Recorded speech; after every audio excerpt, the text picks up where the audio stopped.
वंदे मातरम दोस्तों, फिर से स्वागत करते हैं हमारी सीरीज के अंदर, जिसके अंदर भारत के जितने भी प्राचीन हमारे ग्रंथ रहे, जितने देवी देवताओं की स्तुति के लिए हमारे पास में स्तोत्र रहे, उनके अर्थ को जानने का हम पंडित जी के सानिध्य में हम कोशिश कर रहे हैं। फिर से हमारे साथ में पंडित सुमित शर्मा जी जो हैं वो उपस्थित हैं और आज आपसे निवेदन करेंगे शिव पंचाक्षर स्तोत्र, कल्याणकारी जो स्तोत्र हैं, उनके 5वें छंद की व्याख्या जो है वो हम पंडित जी से जानने का प्रयत्न करेंगे। 5वें छंद के साथ आज हम इसके विराम की ओर बढ़ेंगे आगे।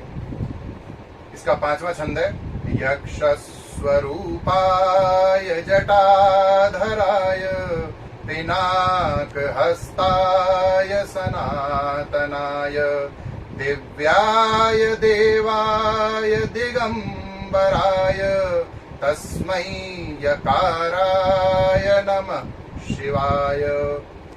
इस अंतिम छंद में कहा जा रहा है जिन्होंने यक्ष स्वरूप धारण किया था।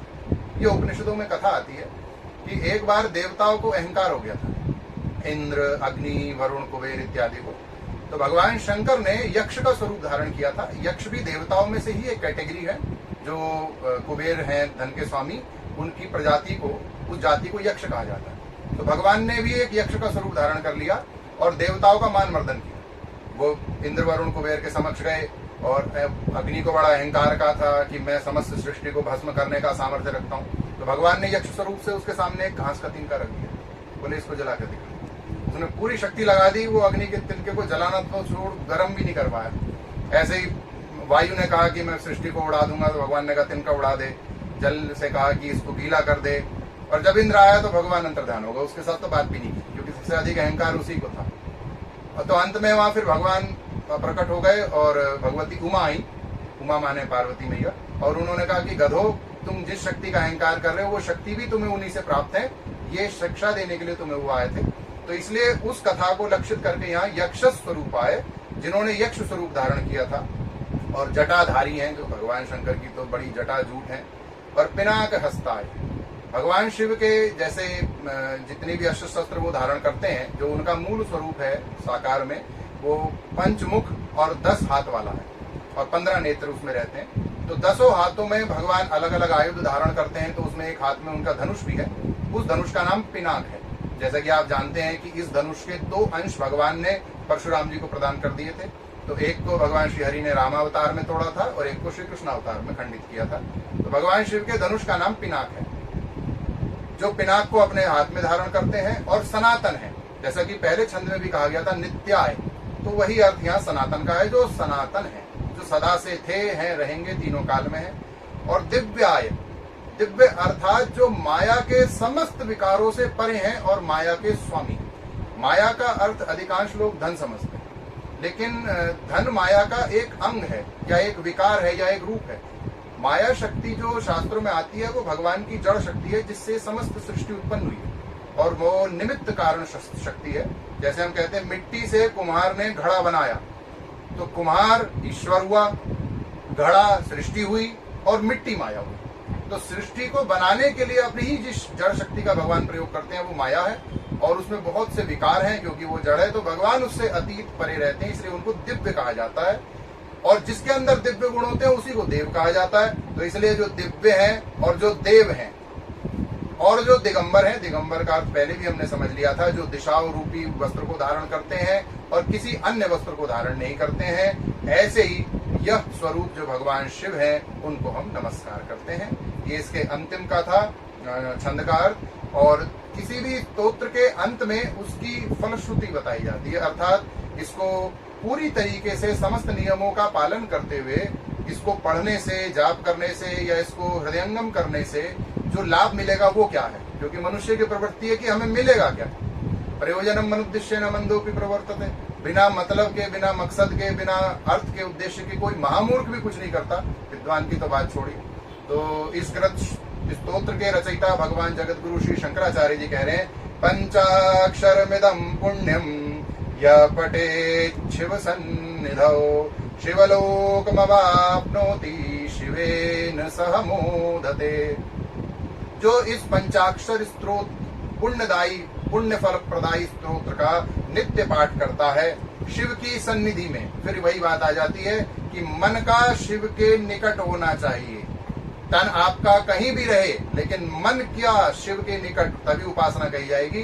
पटेत शिव सन्निधौ। अगर आप ट्रेवलिंग में हैं, आप ऑफिस में हैं और आपको समय मिल गया तो आंख बंद करके ध्यानस्थ होकर भगवान शिव का ध्यान करते हुए आप इसका पाठ कीजिए। ऐसा करने से इस जीवन में आपको समस्त भौतिक सुखों की प्राप्ति होगी और मृत्यु के पश्चात आप भगवान शिव के लोक में जाकर उनकी सन्निधि में सदा के लिए आनंद का उपभोग करेंगे, ऐसा भगवान श्री शंकराचार्य जी ने कहा।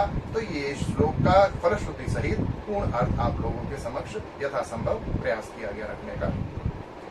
तो जैसा कि पंडित जी ने बताया, इसी के साथ में हमारा जो शिव पंचाक्षर स्तोत्र पुण्य स्तोत्र जो हमारा है वो अब उसको हम यहीं पर विराम देंगे, वो कंप्लीट होता है हमारा। और हर वीडियो के अंदर हम आपसे ये चीज कहते हैं, यक्ष स्वरूप है जो शब्द बहुत बार महादेव जी के लिए पंडित जी इस्तेमाल किया गया और कई जगह पे व्याख्या ये दी गई क्योंकि यक्ष जो है वो सभी देवों में सबसे सुंदर कहे गए हैं।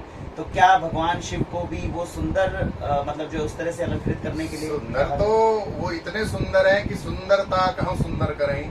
कोई भी सृष्टि में ऐसा नहीं है कि सांप बिच्छू पहनकर अच्छा लगे, तो ये सांप बिच्छू उनके ऊपर जाकर सुंदर हो जाते हैं। वो इनसे भगवान शिव सुंदर नहीं लगते बल्कि ये सुंदर लगते हैं। तो इसलिए वो सुंदर तो है, इसलिए सत्यम शिवम सुंदरम आप जानते हैं। जी। तो इसी के साथ में हमें उम्मीद है कि आपको सीरीज का ये पहला भाग जो है हमारा कंप्लीट होता है, जिसमें पुण्य शिव पंचाक्षर स्तोत्र के अर्थ को हमने जानने का प्रयत्न किया। इसके ऊपर और ज्यादा रिसर्च करी जा सकती है। मैं पंडित जी से बात कर रहा था, पंडित जी कह रहे थे कि अगर इसकी व्याख्या अगर मैं पूर्ण स्वरूप में करने लग जाऊं तो इसके लिए 10 घंटे भी कम है। इसमें इतनी व्याख्याएं हैं, इन शब्दों के अर्थ जो है वो अनंत है, कितना विस्तार जो है वो किया जा सकता है। समय सीमा हमारे पास रहती है, छोटे एपिसोड हम बनाने का प्रयत्न कर रहे हैं, तो केवल जितना हमारे लिए आवश्यक है जिससे हम पाठ कर सके उतना हम इसमें संकलन करने का प्रयत्न कर रहे हैं। लेकिन आप अपनी रिसर्च को आगे बढ़ाते रहिए। अगर आपको इस एपिसोड से सीखने को बहुत कुछ मिला है तो आगे अपने लेवल पर रिसर्च करिए। कमेंट बॉक्स है आपके पास में, इसमें और व्याख्यान को डालिए। हमें एपिसोड के अंदर समय सीमा रखनी होती है, हम ज्यादा व्याख्या नहीं कर सकते, लेकिन कमेंट में तो कोई समय सीमा नहीं है। और हमारे समझाने में कहने में अगर आपको कोई संदेह शंका उत्पन्न हुई हो तो आप उसका भी प्रश्न कर सकते हैं। कोई त्रुटि हुई हो तो आप उसे भी हमें इंगित करके बताएं ताकि हम उसका सुधार करें। मनुष्य जी। और जैसा कि आप जानते हैं ये हमारे एपिसोड्स 2 चैनल्स के ऊपर हो रहे होंगे। राष्ट्र वैभव चैनल जिसके ऊपर हम इनका प्रसार कर रहे हैं और साथ में धर्म डिकोडर जो पंडित जी का चैनल है उसके ऊपर भी आपको ये एपिसोड्स मिलेंगे। ज्यादा शीघ्रता से और ज्यादा सटीक रिप्लाई आपको धर्म डिकोडर पे मिल पाएंगे। वो पंडित जी के हाथ में उनका नहीं, ऐसा नहीं रहेगा। बिल्कुल, जहाँ पर भी आप प्रश्न पूछेंगे उत्तर हम देंगे। हम थोड़े से जो है मतलब इतनी जल्दी हमें पंडित जी, क्योंकि हमारे पास ज्ञान जो है वो बहुत सीमित है, पंडित जी के पास भी ज्ञान जो है वो अनंत है, तो आपको थोड़ा और जल्दी वहाँ पे रिप्लाई मिल पाएगा। अनंत तो केवल ईश्वर के पास ही होता है। हमारी जितनी गागर उतना ही हमारे पास सागर। तो हमारी तरफ से पूरा प्रयत्न रहेगा। कोई भी अगर आपकी शंकाएं हो और शब्दों के अगर संस्कृत के आप जो है अच्छे पंडित हैं तो आप उनका पूरा ज्ञान हमें दे सकते हैं। आप उसके ऊपर कमेंट के ऊपर ये चीजें जान सकते हैं। नंबर्स भी आपके पास में सुमित जी के भी और हमारे भी इसमें डिस्क्रिप्शन के अंदर आपको मिल जाएंगे।